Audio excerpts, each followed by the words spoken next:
Very good job. All right. Well, we got. So you ready? All set? All set.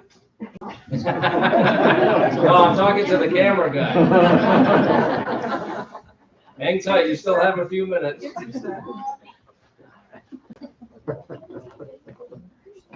Hey, good evening. Welcome to the May 9th Clifton Park Town Board meeting. Please join me for the Pledge of Allegiance. Pledge allegiance to the flag of the United States of America and to the republic for which it stands, one nation, under God, indivisible, with liberty and justice for all. Okay, Teresa, if you call the roll. Councilwoman Flood. Here. Councilwoman Standard is out of town this evening. Councilman Morelli. Here. Councilwoman Walloway. Here. Supervisor Barrett.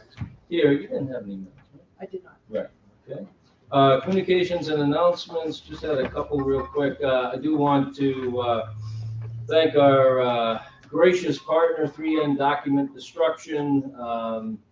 We have a shredding day twice a year. And for the service of having your personal document shred, all we ask is that you provide some donations to the Jonesville Food Pantry. And we partner with 3N Document Destruction for probably 13, 14 years now on this initiative. They graciously provide the shredding on site and also take all the food that we collect, which is usually 3 of those huge blue bins on wheels, roughly 1,200 to 1,500 pounds. And they deliver it right to the food pantry, which is obviously a very nice added gift by them. So they did that last week, and I just wanted to give them a shout out and thank them very much. We began our paint and stain recycling program this past Thursday at the transfer station. As expected, it was very busy throughout the day.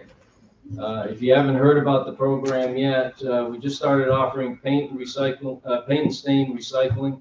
So if you have any old paints and stains in the basement, the shed, or in the garage that just been sitting there for a long time and you weren't sure how to get rid of them, well, now you can at the transfer station. We're open 7 to 5:30 on Thursdays.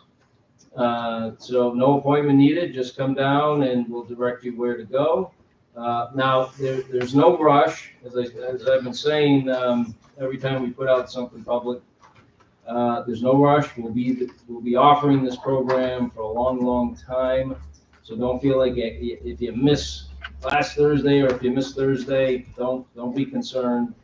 You'll have many, many opportunities to participate in the program. So, but it was extremely busy. They gave us 5 bins, these large bins to collect the paint and stain. We filled 10. They were gracious enough to come back and pick up the 5 at about 11 o'clock when they were full, and gave us 5 empty ones. We filled those plus. So it was quite busy, and we expect it'll stay that way for quite some time. But it's a nice way for us to offer a free, environmentally safe way to dispose of unwanted paints and stains. We have a couple of new training programs that we've publicized in the last week. The first was born of a conversation I had with our county EMS coordinator, Mike McAvoy, at last July 4th festivities during the day when it was kind of slow before the big crowds start to show. And we were just talking about the state of EMS. And he really raised great concern about the future of the labor situation in our EMS ranks, as well as all of our first responder ranks, for that matter, fire and police. But out of that conversation, I took this information back to the county and the workforce development folks. Long story short, we just announced a new EMT training program. So if you're interested in becoming an emergency medical technician, somebody that can work, say, at Clifton Park EMS, Alston Lake EMS, or a number of EMS agencies throughout the capital region, you can now get that training this summer for free. Now we're targeting seniors at Shen. It's a pilot program where Clifton Park and Shen are involved. We started it as a pilot program here. We're hoping it's successful, and if it is, it'll spread throughout the entire county next year. I know a lot of other counties are watching if we do experience success, and they'll want to offer it in their counties as well. But our partners on this, Hudson Valley Community College, they'll be providing the training, which they do typically anyway. The county, through workforce development, will be covering the cost of the program, which is typically a few $1,000s. So not an inexpensive endeavor. So you can get that training for free and begin work as soon as the training is completed. Now, it's a lot of training. It's about 150 hours. There's some very stringent training qualifications that are expected of people before they're riding on an ambulance, and obviously we all share in wanting the best trained people possible. But we believe that being able to hopefully reach younger people and create that spark, that this might be a career path that they would like to choose. And we also understand that if somebody gets into that line of work, takes the EMT class, gets into that line of work, there's a lot they can do with it after that. They can get into many different areas of either the first responder community or medical, other steps in medical career opportunities. But you first have to get them in and get them interested and spark that interest. And that's what we're trying to do. Lower the barriers to entry. And obviously eliminating the cost of the program is one way to eliminate that barrier, as well as convenient training close to home. So I do want to thank Shen. That's where we held the press conference. I want to thank HVCC, Saratoga County, my colleagues there, as well as Career Jam, who was very helpful in this endeavor, as well as Clifton Park EMS. So if you know of anybody who's coming out of high school or at Shen or just recently graduated that you think might be interested in that type of program, please contact my office. We'll get you all the information that you need. We're also, similar concern is, labor workforce shortages, are just part of our lexicon now in the country. And one area that has been a challenge in recent years is lifeguards. And we've been able to operate the pools each year through the pandemic, but we've had to adjust the schedules. And a lot of that has to do with the fact that we don't have the number of lifeguards that we had in previous years. And there's many reasons for that. I don't think I need to go through those reasons here. But again, we want to reduce the barriers to entry into learning how to be a lifeguard, taking the training, and getting into that line of work. Not only is it a very important life skill, but as soon as you're done with the training, you can start working. And there's many places that will take you, including the town of Clifton Park. We have 3 pools, and we want them to be open all summer for all of you to enjoy. So we are offering this free training. It's usually, if you go to a private organization, $400 to $500. I also asked the county to supply gas cards. Again, trying to eliminate another barrier. Now the gas is $4.50, $4.60 a gallon. So there will be gas cards for the participants. There's very limited openings in the Clifton Park part of the training alone. There's only 10 spots.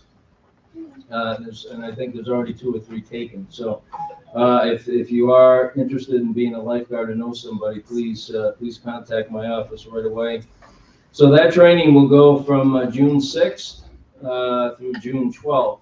June 6th through the 10th in the evenings, and then during the day on Saturday and Sunday, which is June 11th and 12th. So again, we're hoping this is another way to get more young people involved. This is another way to get them involved in the first responder community as well, because you get into something like lifeguard. As a matter of fact, when we were doing the press conference, there were 5 or 6 EMTs from Clifton Park EMS that were there with us. All of them were lifeguards. So that really solidified and confirmed for me what I've always thought, and that is, you get people into this type of work at a young age, they will likely stay within that first responder realm, medical realm, and that's what we need to make sure that when you call 911, there's somebody fully trained that's there to answer the call. We don't want to wait till we get to the point where we have a severe shortage. We need to be proactive and work on those things now. So those are 2 training opportunities that just came out. And any other communications or announcements? 2. Yes. I just want to remind everybody that the Historic Preservation Commission is going to be sponsoring an archaeology exhibit on Sunday, May 15th, this coming Sunday, at the Grooms Tavern in Rexford for Historic Preservation Month. The exhibit opens at noon, and it will be followed by Christina Reith, who is a New York State archaeologist, at 1 o'clock. She's going to speak about the Clifton Park portion of the state's Cultural Resources Survey Program. And program is open to the public and it is free. And afterwards, the Friends of the Grooms Tavern will host an open house and provide tours of the historic tavern from 2 to 4 p.m. with refreshments. And 18th and 19th century period music will be provided. And you may just see some characters in costumes. So that's going to be a good time at the tavern on Sunday. And on June 4th, Saturday, June 4th, there's an Erie Canal trip to the Erie Canal Museum in Syracuse. And more details will be posted in the Parks and Rec and in Facebook, and we'll post it on the town website. So that's it. There's always characters at the tavern. I spy a couple of them Some that with mustaches. Yes. might- some without. Let's try a couple of them we might hear from later tonight. But before we get to that, are there any other communications or announcements? Okay. Before we get to that, we have some very talented young ladies and young men here with us tonight. And we have, you have the certificates or the prizes? Yes. Okay. This is better than certificates. This is a prize. You want me to read the names, or do you want to read the names? I mean, either way. Yeah. Okay, we'll do that. So what we'll do is we'll have you come up and get your prize. So I do want to congratulate all of you. This was incredible artwork this year. We've been doing this project for many, many years, and this is one of the best. Colorful, detailed, beautiful paintings, and very talented. So congratulations. All right, so we're going to start with kindergarten and first grade. We're going to start with third place, Charlie Stevens. Is Charlie here? Okay, Charlie is not here. But thank you, Charlie. Carson Hecklow. Carson? All right. There we go. That's great. Stay right up here. And let's see. Sribovika Panuchu. Ah, that was pretty good. That was pretty good.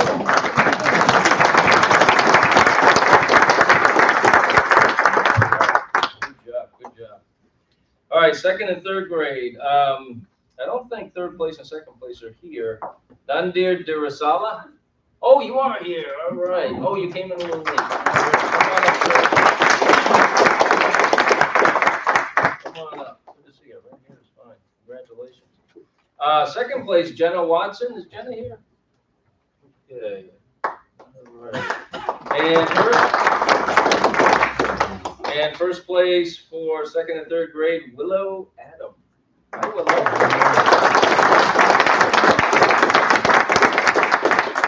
Very nice. All right, fourth and fifth grade, the big kids. Third place, Quentin Strain. Quentin.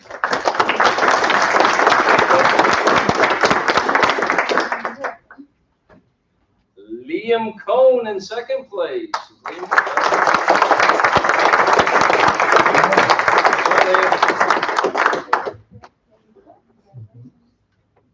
And first place in fourth and fifth grade is Carter Jansen. I know Carter's here.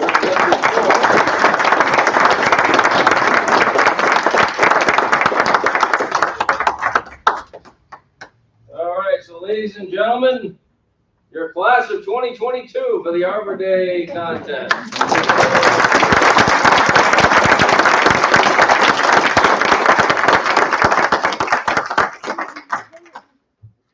So, a few of you won't be able to come back next year. You're aging out. The rest of you are coming back and trying again next time, right? Next year, we'll see you again. All right, great. Thank you very much. You should all be very proud of yourself. I know your families are, and so are we. And thank you for taking part in this great contest. And it's all about knowing our communities and our parks, right? And taking care of them, right? Sound good? All right, give yourself a hand. All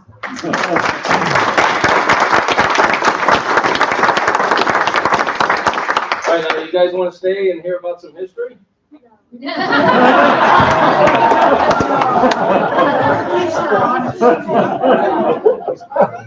right, what would you want to hear about? Anything? Well, history is anything. We're going to talk about a park too. How about that? Kids say the darndest thing. All right, well, you can stay if you want, but don't feel like you have to, okay? All right, good job. Thank you very much.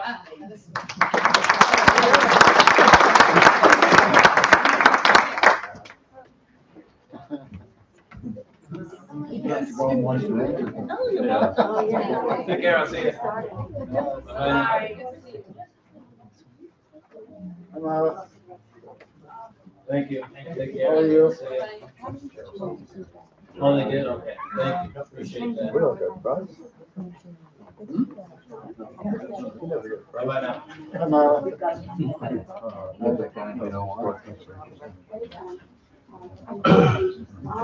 Okay. Next, I'd like to introduce the chair of our Open Space Trails and Riverfront Committee. Dave Miller's here, and we have a presentation on the riverfront 41 acres that the town owns. Mr. Miller, how you doing? Good, I'm doing great. Good to see you all. I just want to, before we start, thank you again for all your work and all the efforts. Tony is a great liaison and to our committee and working together on a number of efforts. And it's just great to have the partnership with all of you as we've had for so many years. And as you know, we've had a very busy year. We've been sending you a lot of different resolutions and strategies and documents and so forth. And we want to continue with that partnership and land preservation strategies and outreach strategies and so forth. But one of our key efforts is our stewardship of our existing preserves and plans and how to make them more accessible and how to make them a better place, even more so. Because our traffic, our interest since COVID has grown exponentially in the amount of people that are using our preserves and going out and enjoying nature. And we're really honored to have a chair of our stewardship group, Ray Seymour, who is exceptional and has been working so hard with his committee. All our committee members, Tony will say, are very active and involved in a number.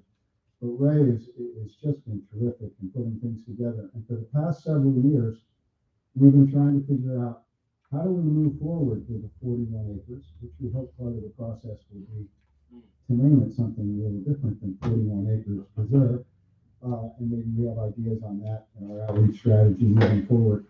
But how to make that park more accessible, more usable, and moving forward. And right now, we feel there's a ticking time bomb going on, which Barry will talk about, on where the current access is, and an accident waiting to happen. And we've done a lot of work over the last 2 years to find out another entry point off Riverview Road that would be safer, that would have equal access to the park. But right now, I've almost gotten blindsided and hit on that hairpin turn because you're going up a ridge and going right out. So it's a very dangerous situation, and we want to rectify that, make this park more accessible to folks, and then look at other amenities maybe down the line on how to use the river more. But this is a critical first step to make this project accessible and usable for folks in Clifton Park. So I want to introduce Ray, who's going to go into all the details and the ideas.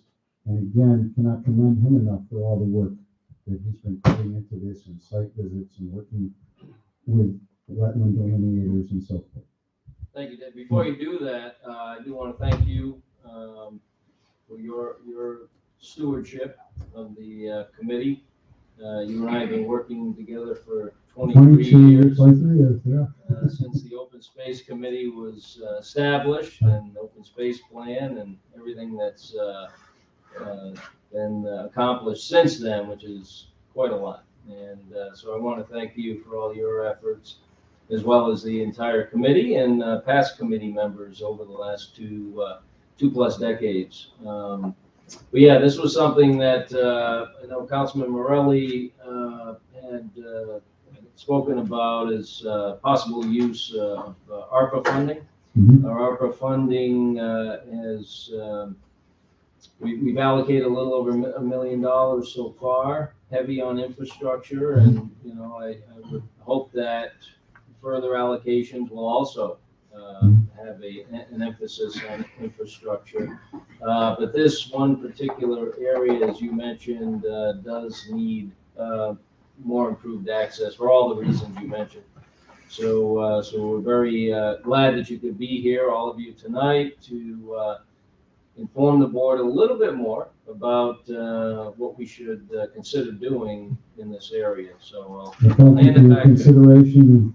Thank you and Jennifer and John Scavo and the planning department for all the hard work they do for our committee. And thanks again. Thank you.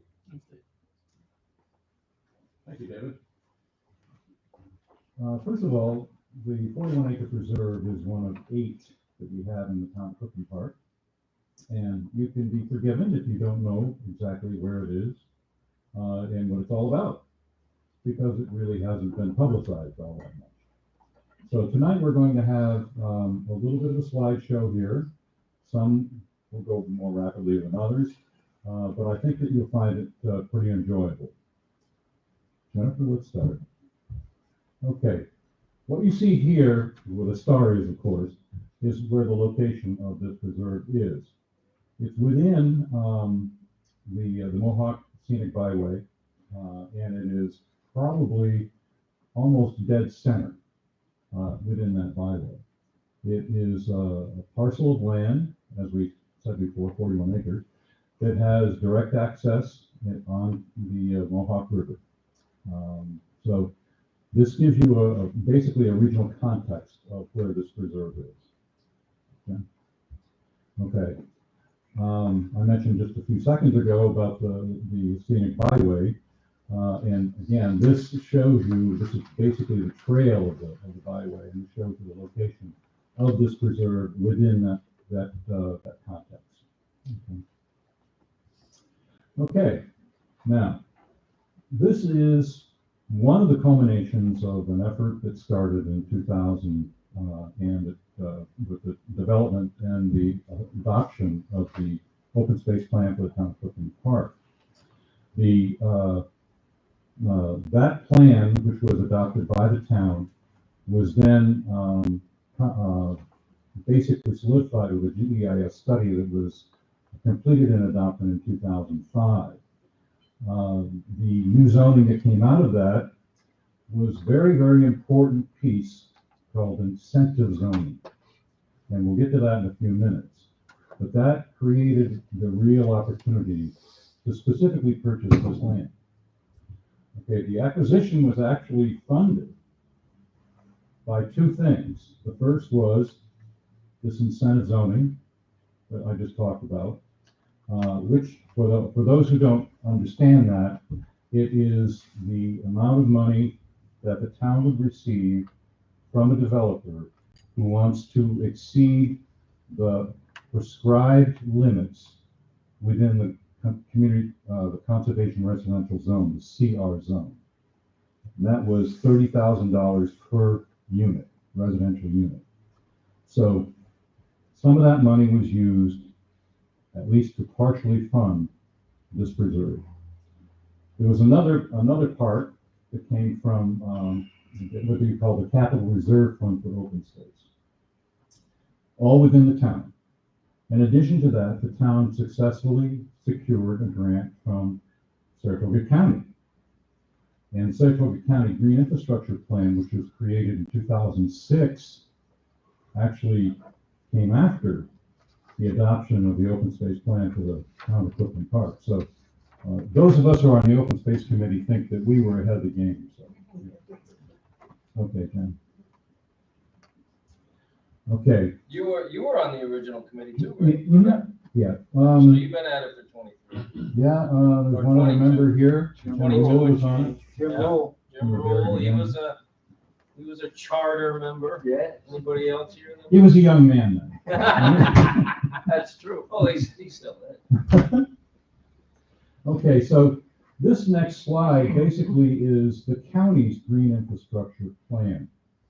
And again, this is just something that we want to show you that this is part of the whole county plan. All of our preserves, in fact, are. But we won't spend too much time on it, but it's just a good idea to understand that we are not alone in this. This is not an island here. Okay, so in 2011, this 41 acres was purchased by the town. And this gives you a pretty good idea of what is actually, it looks like. Can everybody see the outline? Okay, this is such a great system. Yeah, I'll tell you, much better. Yeah. And what brackets it on either side. This is Riverview Road here, and of course the Mohawk River. You get a little sense, we'll have another slide later on, but you get a little sense of what David was talking about, because the current access is right here, right next to this property line. And this is a blind curve, and it's a rise. Yeah. So two things are going on at the same time. Okay, Jen. Okay. Again, this is basically trying to give you a little bit more context of where this thing fits in the larger scheme of what's going on in our region. I think that we have probably more preserves, more preserved land than any other community in the Capital District region. Yeah. And some are trying to catch up. I know the town of Colony just appointed a land conservation director or something. Oh, did they? Yep. But this is, we've had one for years. Yeah. So, okay. Yeah. Okay. This is the Blue Water Trail. There are other people here probably know more about the Blue Water Trail than I do, but again, this is part of that whole system. Okay.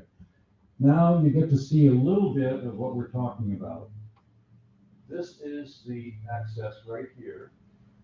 And to get in and out of it, you have to go between two brick pillars. This is the curve we were talking about before.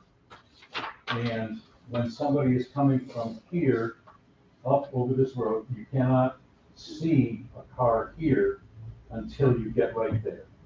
So you've probably got maybe, we measured this one time, maybe 100 feet? Is it 100 feet? A little more, slightly a little more than that. Okay.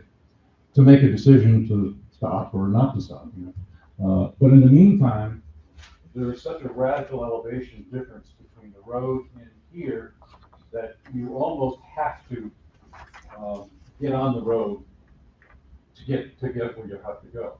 It's a very strange circumstance, and it's not fun, especially if there's any slippery conditions. Well, Ray, just so people understand, you can't see the car coming in the other direction until you inch out into the You road have to get on the road itself. to see if something's coming. I mean, the if you're other coming direction. out, you can't. Right. Okay, and the other. Oh, this other is kind of an informal access. I don't know. Well, we won't go back. But Camp Road is one of the town streets in that area. Camp Road parallels the river, and it ends right at the preserve. So for years, this is not virgin land, by the way, folks. People have been using it for centuries. So people have been using this as an informal access point. They created their own footpaths, and so the town did not do that other photo. Okay. Would it, before you go on, Ray, would it help if, we had the buildings and grounds, crew cut back some of that vegetation in the meantime? Yeah, Dan Clemens, Buildings and Grounds, has probably gone as far as he can go because he's cut back right to the right of way. And he's actually removed a lot of vegetation that was surrounding those brick pillars. Right. So you do get a chance to see a little bit out, from, between the pillar and the vegetation, but they've pretty much gone as far as it can. That road is so close to the neighboring property that you can't do anymore. That's not our property, what you're looking down towards. Yeah. That's private property, so to cut in, you'd have to get those Yeah. homeowners' permission. Yeah, and as I say, they basically cut to the right of way already. Okay. Oh, yeah. Another characteristic of the road, it's a rural road, folks. I mean, it's not a major highway. And it doesn't have shoulders. You may have from the yellow line or the fog line, you've probably got maybe 6 or 8 inches on pavement, and then you drop off. There's literally nothing. And the slope from the road into the preserve at this point is pretty steep. I'd say it's probably 12 degrees or something like that, 15 degrees. It's pretty steep slope. So that combined with that blind curve we just talked about a few minutes ago makes it a pretty interesting challenge for us in terms of getting safe access. One of the great benefits of this is it's got a lot of frontage. Yeah. It's almost 1,300 feet of frontage on the road. There's even more on the river. You'll see that later on when you see the map. And of course we have the usual utility poles. It could present a problem, but I think National Grid is prepared to do something. Okay. I wish that one of our members was here. He's not. Let me guess, Frank. Yeah. Wait, you mentioned his name. He might show up. Magically appeared, but well, he will show up in this, believe me. We believe this is a bluegill, right? John, did we say? Yeah, a very small young bluegill. This fish was in the pond that's on the property. So here's that pond. This has been named informally Dragonfly Pond by one Frank Berlin. Yeah. Frank actually had a professor, I believe, from Union who came over who specializes in dragonflies, and he found tons of them. So that's when Frank gave it the name. It's nearly 3 acres in size, and it's only 3 to 4 feet deep. But you'll see we have some more coming. You're looking from the east to the west. Most people who see this pond would be on the other side of the west side of it looking east. But there's actually a trail that goes completely around. Okay, that's just some of the residents who continue to work, fully employed. Now, this is our pond depth gang that, on a winter day, a few years back, I think it was 2017, maybe? Yeah. Decided that it would be a good idea, because there was ice, to find out just how deep this pond is, because we've heard all kinds of stories, there's machinery buried in there, and there's all, it's, infinite, so they found it's only 4 feet deep. Those happen to be, I believe, Frank's grandchildren, right? Okay. They did a great job, by the way. They poured 43 holes to get depth sounding, so it was pretty good. As long as we don't start finding what they're finding in Lake Mead. Yeah. If anybody's read about that. Yeah. This is just a sampling of the birds that have been seen at the pond. This is at the pond, not on the river. Mhm. So, it's got quite a bit of wildlife there. This is one of our volunteers, very active volunteer named David Ben, who's the wildflower guy. And he has conducted a number of wildflower walks and identification surveys. And you can actually find out all of the wildflowers that are in this preserve by going to his website, Curious by Nature. Ironically, he was going to, when was he was going to have a walk? Also, last month, just 2 weeks ago, he was going to have a wildflower walk, and he had to cancel it because too many people wanted to show up and go on the walk with him. 37 people wanted to be on that walk. So, That's right. What David talked about before, parking is extremely important, and utilization of these preserves has skyrocketed since COVID started. Okay, now this is, there is a stream that goes out to the river, and it basically goes through the western quadrant of from the pond into the river. And it's really quite beautiful. There's a lot of beaver activity in that area too. But it's really very scenic. And if, one of the things we would like to do when we can, settle all this other access stuff, is to create another trail that loops through there, so that people can enjoy that section much easier than they can now. Okay, this is we're looking at from the preserve over the river towards Columbia. And that is the Jeff Blatnick, the new Jeff Blatnick Preserve, the former landfill. Okay.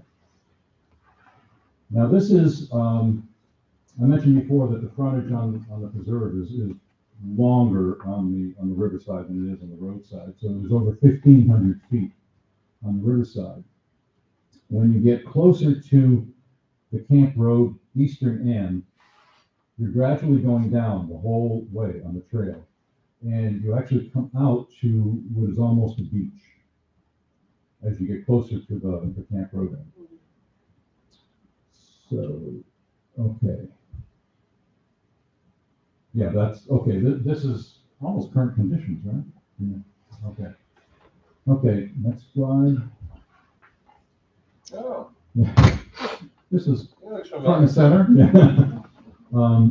This is, we're not sure where these bricks came from, they were there. To the extent that it's used as a trail through a little muddy section. Somebody put them there. Must have had bricks lying Yeah, around. there was somewhere. a trailer of some sort There was. that, I don't know if that, I can't remember if that's the area where we took the trailer out from, but it could be part of It's that. close. Yeah. It's close to the trailer. Probably had something to do with At that. one time, that area, they made bricks there.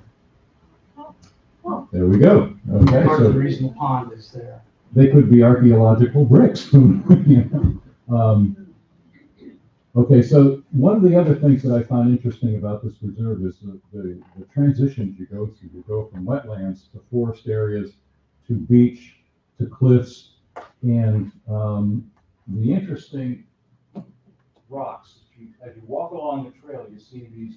It looks like shale and slate that have literally been upthrusted and turned vertical. Mm. You know, which is kind of like you think about the forces that created that condition. Okay, this is the trail that follows the river from the western terminus going east. So as you're going from west to east, you're gradually dropping in elevation through the river.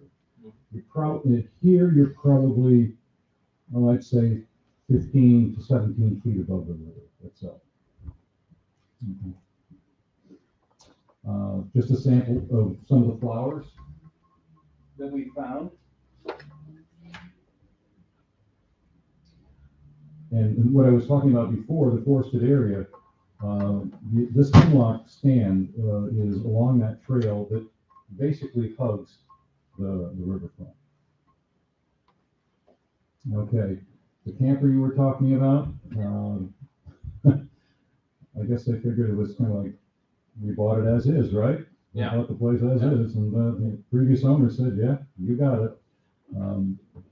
So the public access that David described was formerly a private driveway.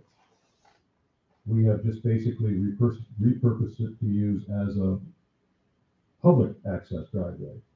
We very quickly realized that once you got in there, there was no place to park. So some volunteers worked to open up a very, very tight, small pull-off area. I think you could probably 4 or 5 vehicles, Anthony? Yeah. I mean, if you get 5 in there, it's very hard to maneuver to turn around to get out. And believe me, you have to drive out. You can't back out. That camper was removed, I think, was that 2015, 14, 15? So yeah, that was quite the project to get it out of there. Yeah. The interesting story, this is how we repurpose stuff in Clifton Park. The gate, the access control gate was moved beyond, well, there was no gate before, it was just a chain at the pillars. But the access control gate that is used now just beyond the existing pull-up parking area was formerly at the Mooney Carisi Preserve. When the town bought that preserve, Dan Clements and his crew pulled that gate out of there and put it at the 41-acre preserve. Right. We've had volunteers who have basically maintained the culvert and the pond when it gets plugged up so that it doesn't overflow the trail. And the infamous metal Quonset hut was removed last year.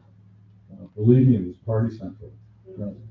It was some of the best examples of graffiti you wanted to see. Okay. We've also, I mean, we haven't been standing still, folks. We've been doing stuff steadily. In 2016, we commissioned a survey of the boundaries. And our esteemed, who will not be named, fellow did his pond depth survey in 2017. We've had the wildflower identification, as I said before, and the latest has been the wetlands delineation survey that was completed in 2021. These were all necessary efforts in order to figure out what the best management plan for this preserve will be. Okay, the property survey is, as you see it here, this is why the land goes like this. This is why we have 1,500 plus feet on the river and 1,300 feet on the road. Okay. And someone also installed wood duck houses. I think we all know him. the Frank Berlin wood duck houses. We've had the surveys, wildflowers, the spring cleanup. Friends of Clifton Park Open Space has basically done this pretty much since the preserve was purchased, I think. Yeah. And again, also all kinds of great prizes been found. Yeah. And there have been a number of guided hikes. So the public benefits, I think, are pretty obvious. I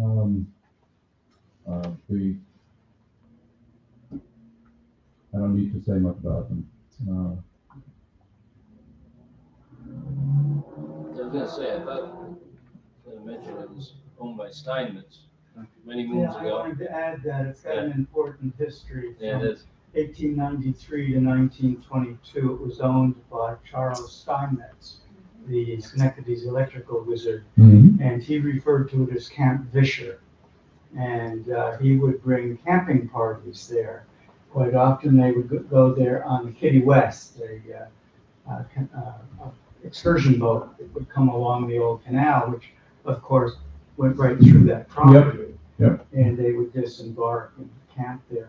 The pond was created to make bricks, which you've got there, but it was also used for ice harvesting. So that's another interesting. Well, makes But I sense. have photographs of Yeah. Steinmetz there camping with different parties. And he was a confidant of Mr. Edison. Who? Mr. Edison. Yes, yes. So, This was, Clifton Park was a place for, people in Schenectady to get away from it all. That's right. Yeah. That's right. And then he had this piece of property before he built his camp, which was over in Scotia. And he was friends with the neighbor, right? I know the history. He was close friends with the neighbor. That's why he purchased that property. I didn't know about that. Yeah, Isabel was telling me they were very close. One of his professors was had a neighbor. So a lot of history there. okay, so we know that there is some history there. Oh, yeah. This is another view, and this is actually a little bit better because this shows you we're on Riverview Road heading east, and this is the entrance is on the other side of that power pole, maybe 100 feet. Mhm. And that's what you're looking at when you're driving east on Riverview Road. Right, could you just mention, well, I'll do it, the average speed you're going right there is 40 to 45 miles an hour Mhm. on that road before you have the curve, and I think the curve says reduced to 35, I'm not sure if it says that. But no one reduces all the way down to that, so they're coming around that curve really fast. And it's bicycle territory too. Yeah, Yeah, that's the other thing I was gonna mention, a lot of bicyclists use the Riverview Road. there's some slowing down it now. I'm trying to verify, if I could just mention that, not only did we look at this when we were looking to try to figure out how we could improve that access that currently exists, we actually measured the distance to the driveway, compared it to the speed on that road, and the braking distance for a car coming around that curve when they can first see you. That's the critical part. It was extremely close. I think it was like within 4 feet or something. It was very close. And as anybody knows, when you see something, it takes you 1.2 to 2.1 seconds To react. and hit that brake.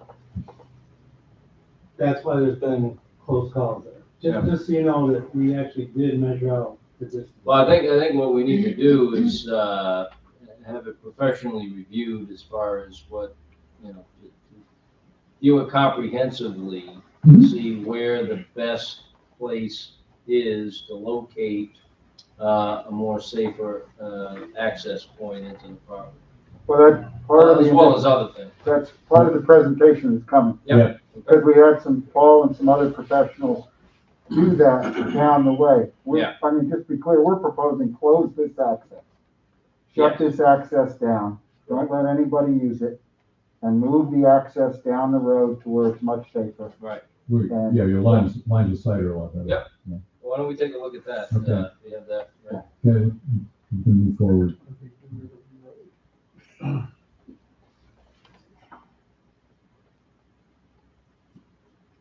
Okay, this shows combination of the blue is wetlands. Mhm. There's a pond, obviously.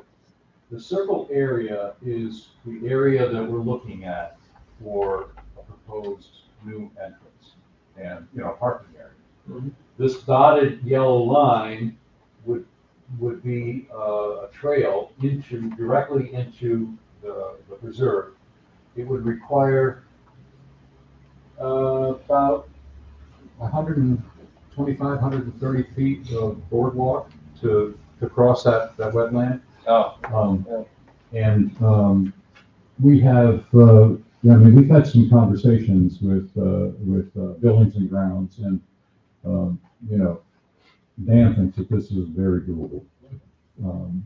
So, Ray, I mean, I don't want to minimize. I'm not minimizing what has to be no, done. we understand, but it is yeah, it's something. we can do. Yeah. why couldn't you come in Robinson and Camp Road? Come right in Camp Road.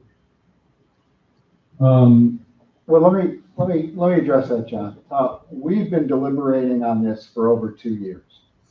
And we've done site visits and walk visits.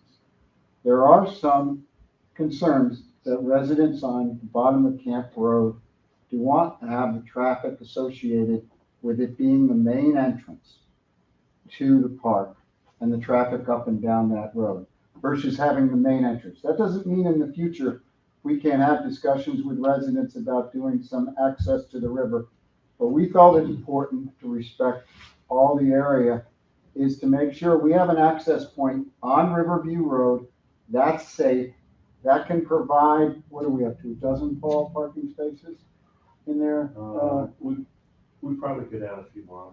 Yeah, so 12 parking spaces, a trail over to a boardwalk, easy in and out, and signage for easily accessible usage from other areas. But we don't want to, and we're gonna even, part of the program is to have a charrette with the neighbors there talking about this entrance and getting their input.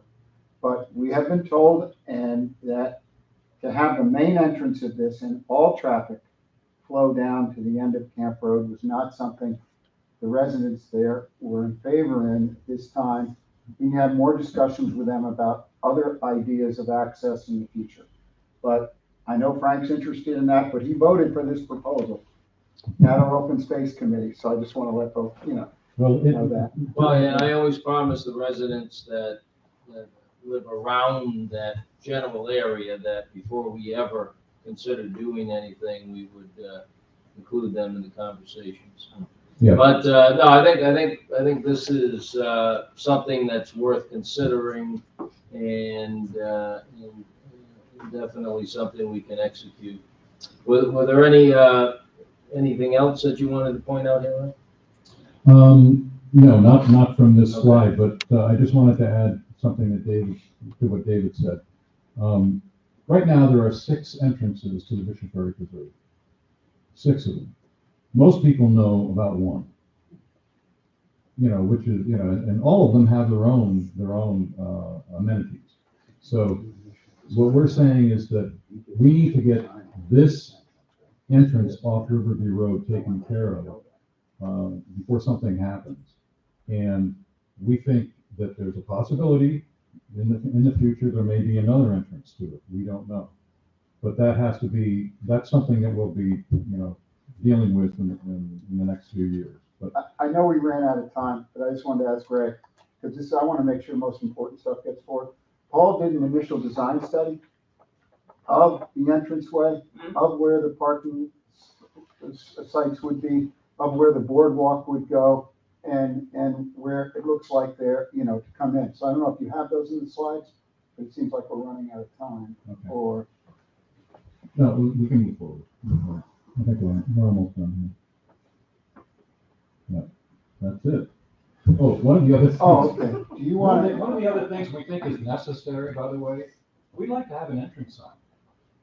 because it has no entrance. Oh, yeah, And well, we we'd need like an to have- entrance. We'd like to have all that stuff that we have in all the other. Oh, yeah.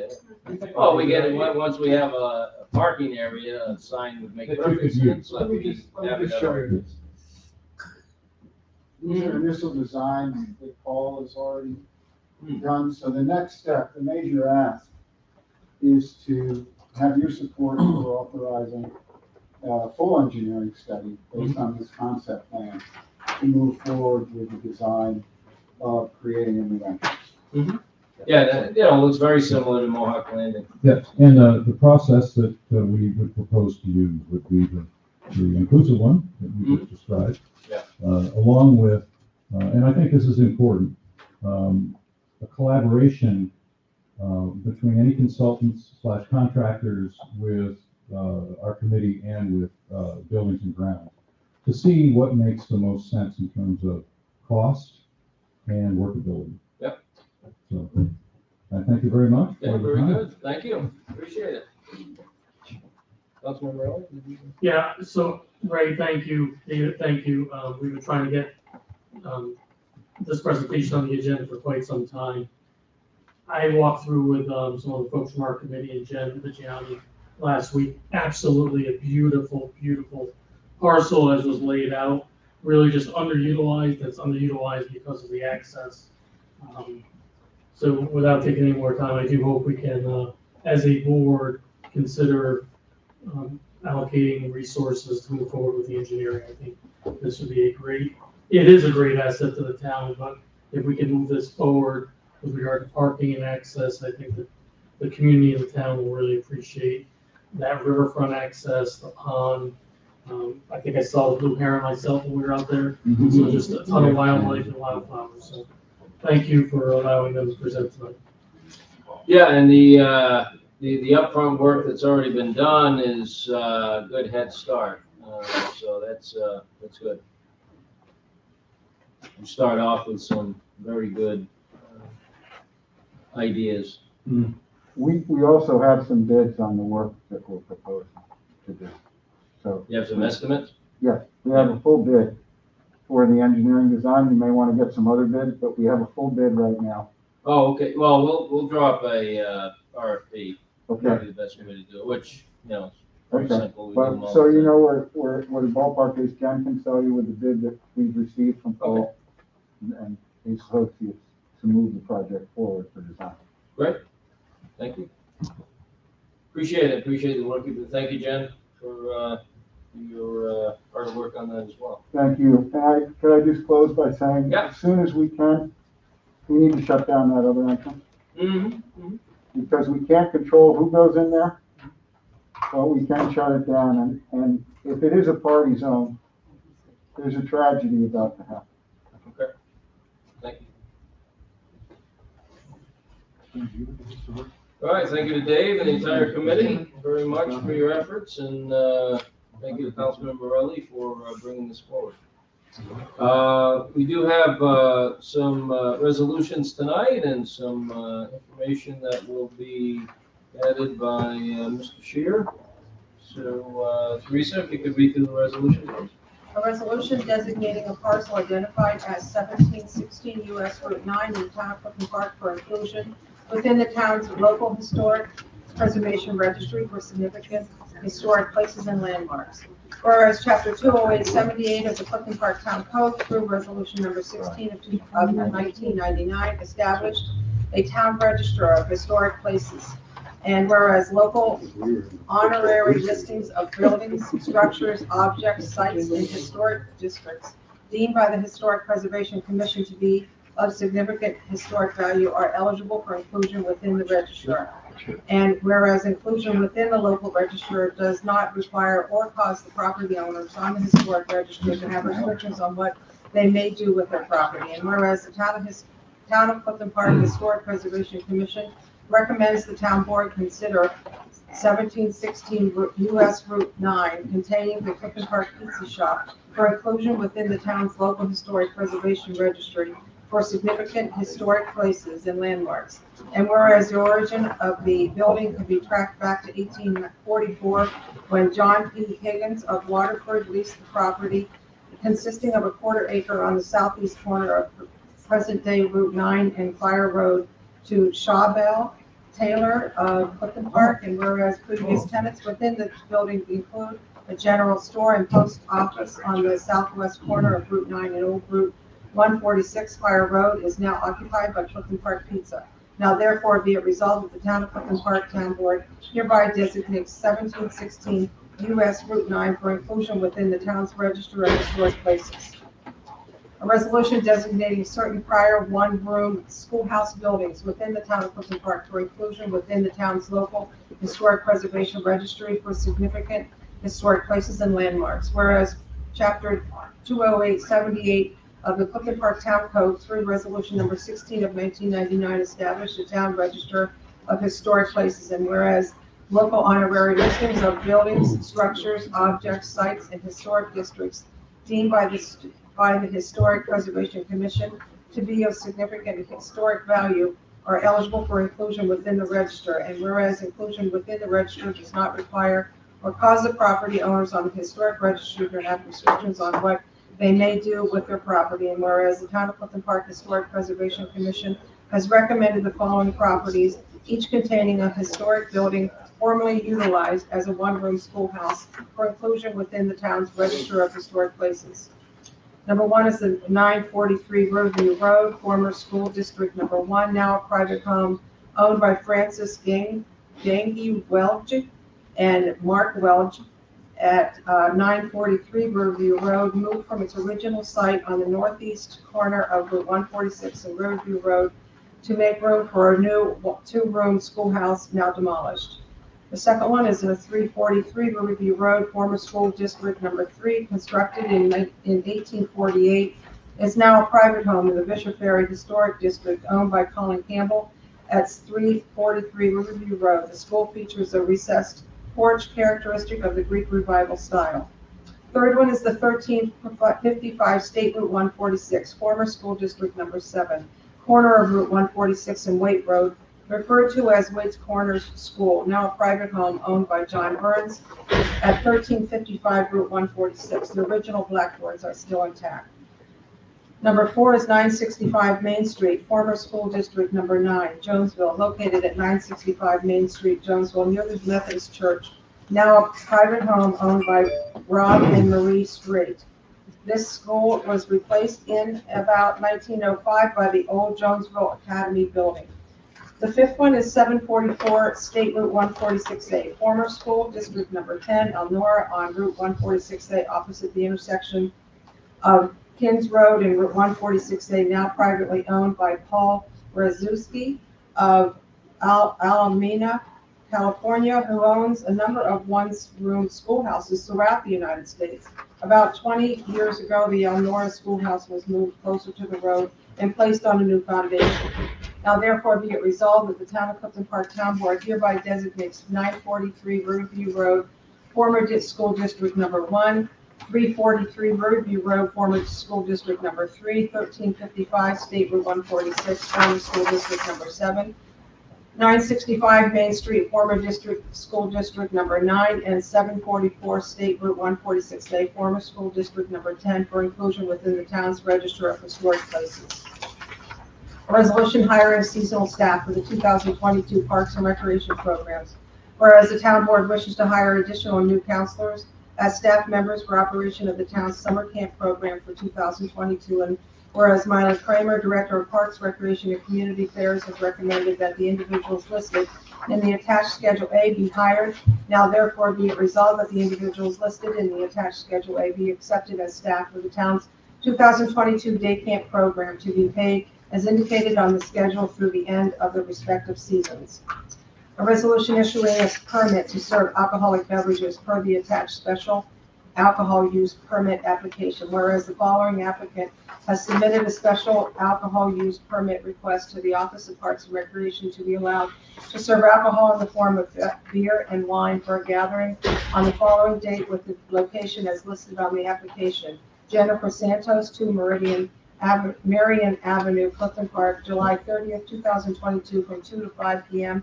Now therefore be it resolved that the town board hereby authorizes the special alcohol use permit request submitted by Jennifer Santos for a gathering at Collins Park. Very good, thank you. Any questions on the resolutions? All right, Teresa, if you read the headings, and we'll consider each resolution individually. Resolution number 132 of 2022, a resolution designating a parcel identified as 1716 US Route 9 in the town of Clifton Park for inclusion within the town's local historic preservation registry for significant historic places and landmarks. Second. All right, and I see John's here too. Yeah. I got one question. Good to see, only one? How you doing? Does that change anything for me running a business, or if Avery wanted to buy it or something, could I still sell it to him because he'll rip it down? So if you sold it to somebody, they might take it down. Yeah. Is what you're saying. I mean, is there any, Well, let me, John, are you gonna add some, texture to this? Okay, great. So, our town historian is here. okay. And he's gonna. I went through that up in Malta.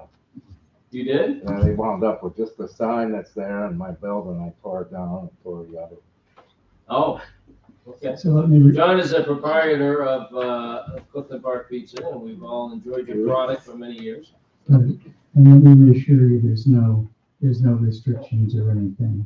It's Okay, just, it's an honorary title. okay, great. At this point, if you went for the, for the tax easement, Yeah, I don't. then there would be some restrictions, but, anyway, Awesome. Are you familiar with the tax easement, John? Yeah, if you get a discount on your taxes, Yeah. but then you would have to go to the historic society. There's strings attached, yeah. There's strings They're the attached. exterior. Like They're the you can paint it or exterior change things. Yeah. That is correct. That is correct, yeah. Yeah, I was surprised in Malta, the historic society come around, Malta gave me a permit to tear it down, and within a few days I had it gone. Oh, really? Yeah, they didn't want it, and that was 1700. Wow. 1700, the general Well, there. we don't encourage that. Yeah, hey, John, after we do this tonight, don't tear it down. In fact, we just recently added a historic marker. Yes, they put it there, that looks good. And I found out it used to be a post office too. So this is the building. I love the screen. This is terrific. And I thought you might like to see the buildings that we're putting on the register. So this is the Clifton Park Pizza, but it was originally the general store and the post office for Clifton Park Village. And it's amazing that it still exists. It's on the southwest corner of Route 9 in old 146, known as Fire Road. And the origin of this building can be traced back to 1844, when John P. Higgins of Waterford leases the property consisting of a quarter acre on the southeast corner of present-day Route 9 and Fire Road to Shubal Taylor of Clifton Park. However, in the deed, there's a stipulation in the lease that said premises shall never be occupied as a tavern or house of entertainment, or for the purchase of selling liquors to be drank on the premises. So. I already did that. We And had I'm a sure dining this was room. done because right kitty corner across the street was the Clifton Park Hotel, Right. the tavern. That's where they did all the From drinking. Stevens, so he didn't want any competition. That's right. So it went through a couple of people, but in 1882, Elizabeth Skimmerhorn of Half Moon sells the same property in Clifton Park Village along with the store to Jacob Boyce, also of Half Moon. And by 1896, it's owned by a Charles Boyce. I don't know if it's maybe his son. But what's interesting is, whoops, there you go. So here's a picture of it in 1885. And I don't know if you can see it, but this is when Jacob Boyce owned the place. He bought it in 1882. And then this picture was taken. You can read the sign up above. You can make out Boyce there. It's a great photograph. And you can see the shape of it. This is actually that building. I love the high wheel bicycle. So, and here's another early picture of the store right here. And at this time, it's owned by an H.F. Barrett. Any relation? Yeah, I remember the signs with the Barrett store. Yeah.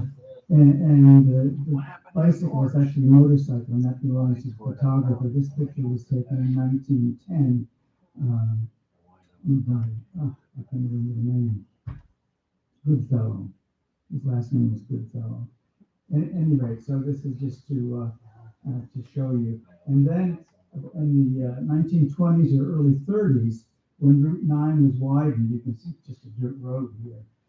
It was widened, and they had to move the store back. So it got moved back from the road and put on a new foundation. But what's interesting is, remarkably, although the first floor has been given over to changes to accommodate the pizza business, much original fabric of the building remains on the second floor, including the original hoist mechanism used to hoist produce for storage to the second floor through the still existing loft door, which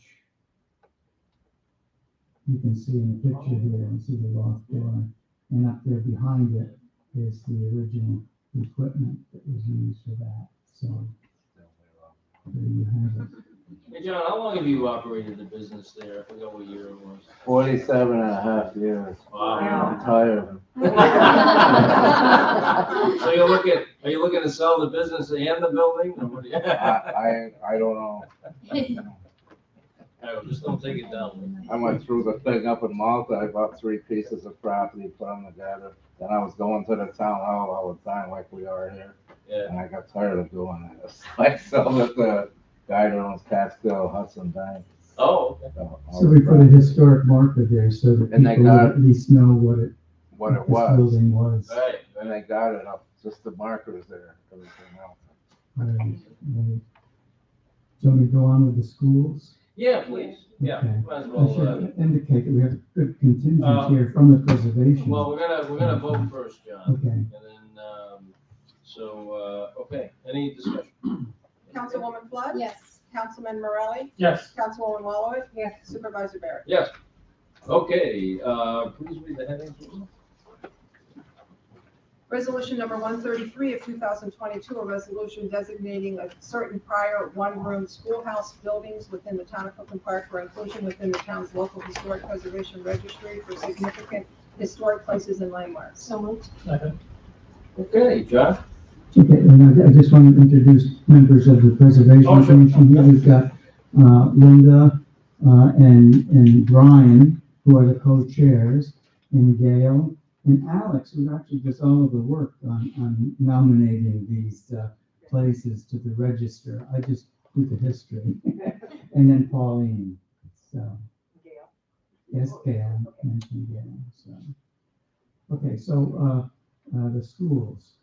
So we have 7 schoolhouses in town that are left from 16. There were 16 schoolhouses in town. And this was a result of a law that was passed in 1812, where you were required to have school districts. Clifton Park had 16. And these one-room schoolhouses were in use up until Shenendehowa opened in 1953. So the school year 1952 to 53 was the last year that these one-room schoolhouses were used. Each of the schoolhouses had a bell. Some of them had little cupolas in the top with a bell, which would summon the kids to school. In 1953, when they stopped using the schoolhouses, those bells were taken and put into right now they're in a carillon in front of the high school, all of the old bells from the one-room schoolhouses. So 2 of the schoolhouses are already on our register of historic places. You might recognize this one, which is now a nursery school. This was school district number 5. And we know when this was built because we have the minutes to all of these one-room schoolhouses at the Clifton Park Half-Moon Library. We have all of the records. And in the minute book, it indicates that the old schoolhouse, which was a wooden schoolhouse, was deteriorating, and they voted in 1902 to build a new brick schoolhouse, which is this one. I say that's already on the register.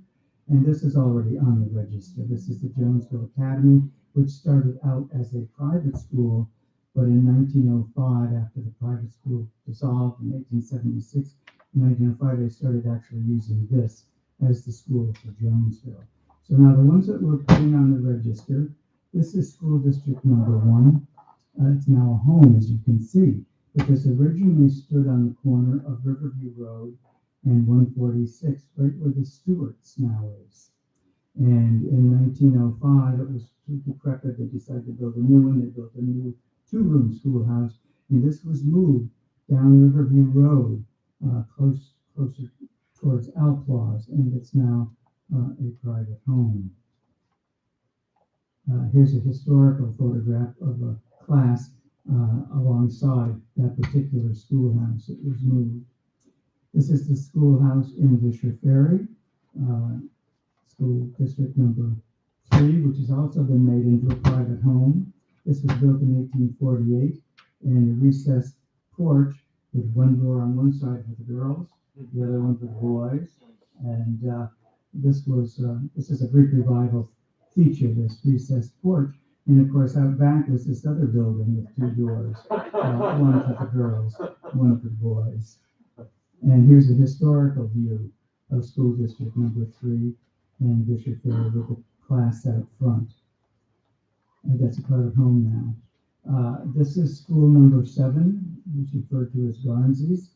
It's on the corner of Route 146 and Waite Road.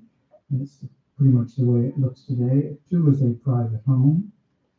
Here's a historical view of it in 1952. The last year it was being used. The kids are out on their recess playing a game in the yard. This is the school district number 9, which is located on Main Street in Jonesville. It's just north of the Methodist Church there. And as you can see, this was made into a house as well. This was used until 1905 when they moved the class into the old Jonesville Academy. And this was made into a house at that time. And here's a historical view of it. Actually, this was taken from the Jonesville Cemetery. So the church is there on the left before they raised it another story. And the schoolhouse is just to the right of the church. You can see it through the woods. One button. And then this is the last one that we're putting on. This is school number 10, Route 146A in Elmora. I'm sure many of you have passed this. And it's just owned by a man in California who collects schoolhouses. And he has moved this closer to the road. It was set back further. And he moved it closer to the road and put it on a new foundation. And we're curious as to what his intent is to do with this building, because it's been vacant for a long time. And this last winter, we lost the bell tower. I think it's been stabilized since. But this was, so those are the ones that we are putting on the register. Very good. Thank you very much, John. Appreciate that rundown. While you're here, I want you to know, and the commission to know that, we recently have been unwinding the operations of the Saratoga County Prosperity Partnership up at the county. I'm a member of that board. So as a board, we recently decided not to request any funding from the county this year for operations, since we are unwinding the operation of the organization and moving any leftover responsibilities to the new Saratoga County Planning and Economic Development Department. Previously, it was just planning. Now it's planning and economic development. So that left $350,000 that would have been allocated toward the partnership. So I recently attended the Economic Development Committee meeting up at the county and broached the idea of $100,000 of that money being allocated towards the 250th anniversary of the Battle of Saratoga. That recommendation was approved. So we'll be discussing that at Law and Finance Committee. But, you know, there's so many ideas around celebrating the Battle of Saratoga, which was a turning point of the revolution and therefore can be said the turning point of our country, that we have a country at all and became America.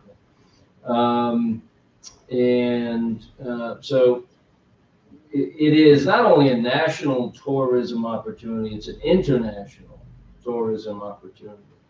So the commission, which is meeting on this, I attended their meeting recently up at the county and let them know about this the prospect of these funds being allocated now, which is far ahead of the anniversary, but still very important timing, because there is an infrastructure that needs to be built out.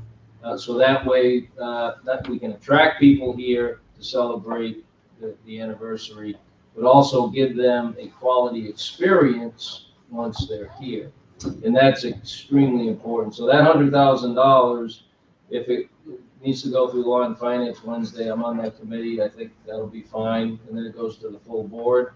I think it's an important investment and needed now to start planning in a much better use of the money than what would have been used through the Saratoga County Prosperity Partnership. But John? Absolutely. And you might be interested in knowing that just Friday, I attended our Region 5 of the Association of Public Historians of New York State. We are broken up into regions, and ours is a 5-county region. And we had our spring meeting up at the county, up the county, yes. And it was specifically on the 250th, planning for the 250th. And it was in the boardroom, and I got to sit in the seat. Oh, how about that?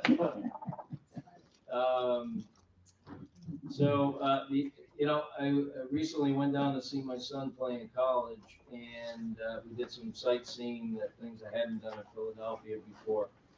And one place we went was the Museum of the American Revolution, which, by the way, incredible place. So I would highly recommend if you are into history, if you're into the American Revolutionary War, you will love this entity.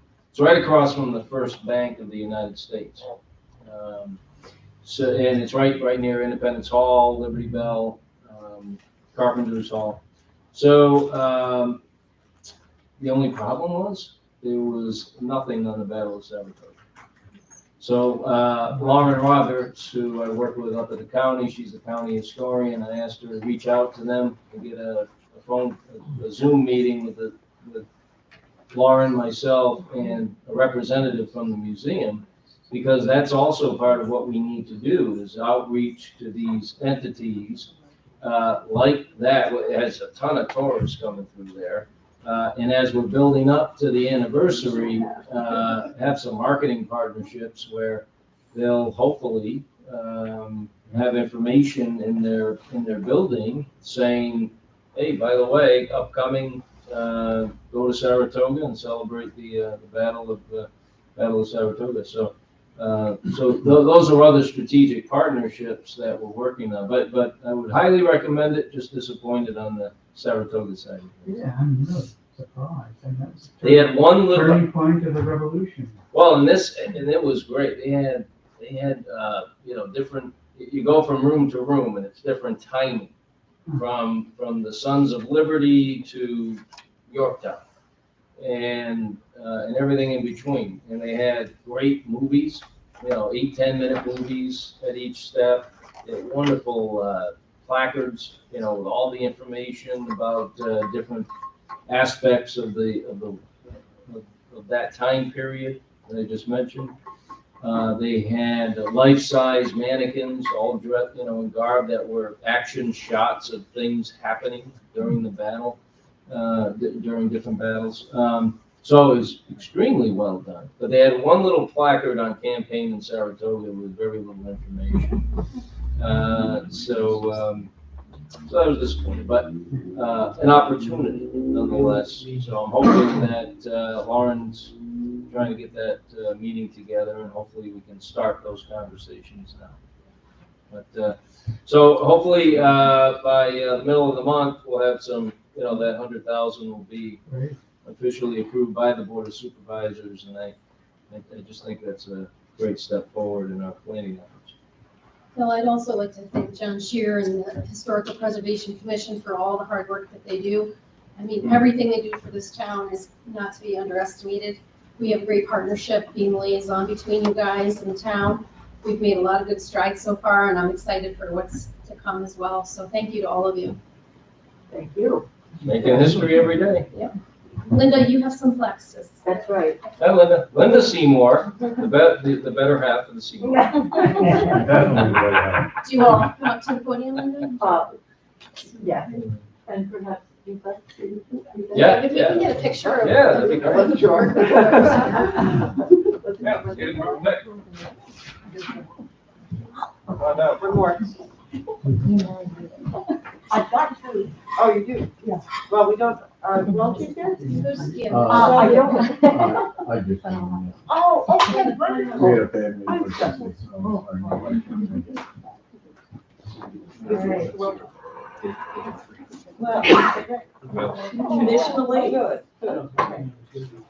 traditionally, when we put a place on the register, we give the owners of the home or the structure a copy of the resolution that has been passed tonight, as well as this plaque, which indicates that your property, your home, is part of the register here at Mountain Park.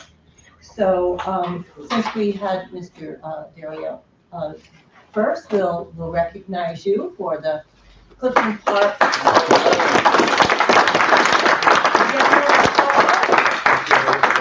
The general store and post office with no booze. I had it from 74 to 1980, I closed it down. We have moved. Come on up. Turn around because you're going to be on camera. Could be a business expansion. Right. That's how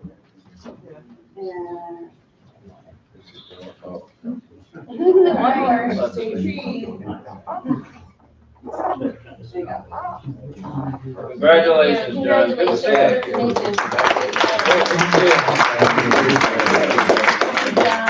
Here's to another 47 and a half years. I know. I had to wait for the sign up for the bus. But another 40 years or something. All right, John. I'll see you. All right. Thank you. Should I go? Oh, no, you can stick around. Yeah. Okay, all right. Yeah. You could have brought some pizza. They might have. I really do want to go. Thank you, guys. Another two recipients this evening Sorry. of the schoolhouse on 965 Main Street in Jonesville, Mr. and Mrs. Street.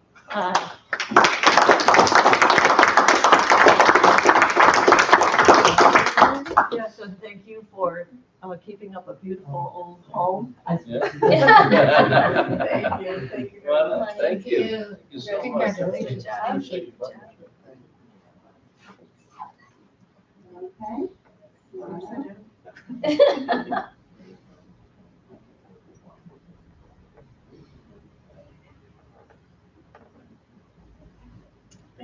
Thank you so much. Yeah, thank you very much for Thank you. coming this evening. Thank you.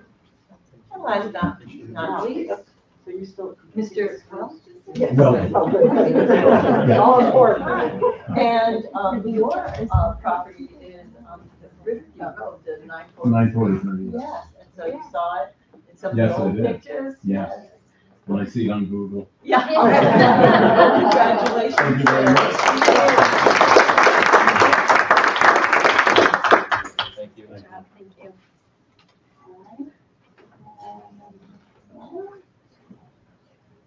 One more.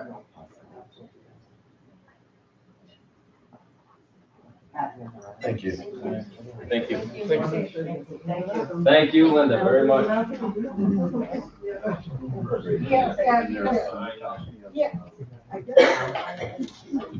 Thank you. Oh, good night. Thank you, Leslie. Oh. All right, well, thank you, everybody, for your hard work. We can't do it without the cooperation and partnership of private homeowners and business owners. So, thank you. And we stay. Councilwoman Flood. Yes. Councilman Morelli. Yes. Councilwoman Ballard. Yes. Supervisor Barrett. Yes. Resolution number 134, 2022, a resolution hiring seasonal staff for the 2022 Parks and Recreation Program. Second. All right, this is a full-day Locust Lane Octave Tiny Hands preschool, and are there any, Bye-bye. what's our, see you, Johnny. Thank you. As far as our hiring at this point, Mila, is, do we still have open positions in the Parks area? Well, we are still, I believe Lori is still interviewing a few Yeah. counselors. Always good to have additional people on the alternate list. We're also still interviewing for 2 art specialist positions for the half-day camp. So there are some interviews set up, but if anyone watching is interested in a 7 or 6 week job, Yeah. we're also still interviewing for that. So that won't be the last, but we want to make sure that the kids that we are able to hire, we can get them their information, so they know they're secure for the summer. Yeah, absolutely. Okay, very good. Councilwoman Flood. Yes. Councilman Morelli. Yes. Councilwoman Ballard. Yes. Supervisor Barrett. Yes. Resolution number 135 of 2022, a resolution issuing a permit to serve alcoholic beverages per the attached special alcohol use permit application. So, Second. All right, discussion? Councilwoman Flood. Yes. Councilman Morelli. yes. Councilwoman Ballard. Yes. Supervisor Barrett. Yes. Okay, any other business to come before the board this evening? Public privilege, I think we have some students from Shen. Are you from Shen? No, you're not. We're from the Clifton Park Nursery School, and we're supposed to be receiving a plaque tonight. Oh, my goodness! Yeah. I'm sorry we didn't know that you were. Oh. But you know what? To RSVP. We have to Oh, hey. Oh, let's do the black. Yeah. Mothers. Look like students. Yeah. It's hard to tell with the mask on. I appreciate that. Oh, how exciting. Oh, come on up, introduce yourself. Come on up and introduce. Oh, I met you last week. Yeah, you came and picked up some masks and stuff. Yes, and test You kits, did all yeah. these ladders that they thought you were from high school. Yeah. Yes. Well- I spoke to you on the phone. You gave us the $5,000 for the grant. Yes, yes, you were, yes. Yes. Yes. Well, how exciting. Yeah, they were, well, why don't you come up, ladies, introduce yourself. So yes, we, the school was recently a recipient, from our, preparedness and resiliency, all right, smile. Okay, we have another one and then I'll.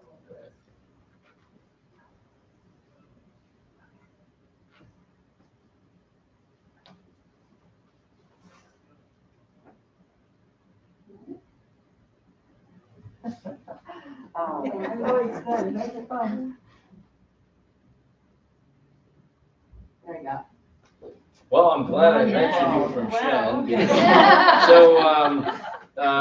the school was a recent recipient from the town's Preparedness and Resiliency Fund. So we're very proud to offer that funding. I know there's some, from what you had described, some upgrades that you wanted to do to the building regarding access and safety, which obviously are very important.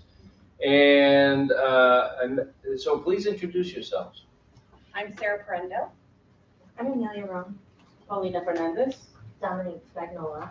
Very good.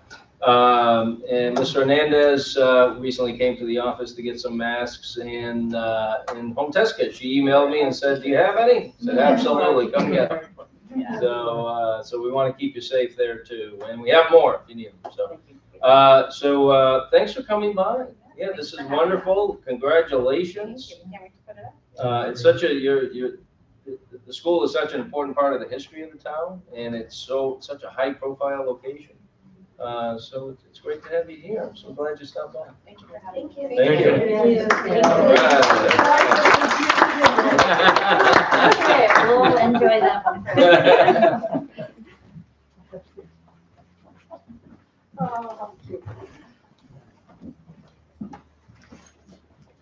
We would have been really disappointed if we found out later. All right. John, did you have anything tonight? I'm good. All right. Motion to adjourn. That's quick.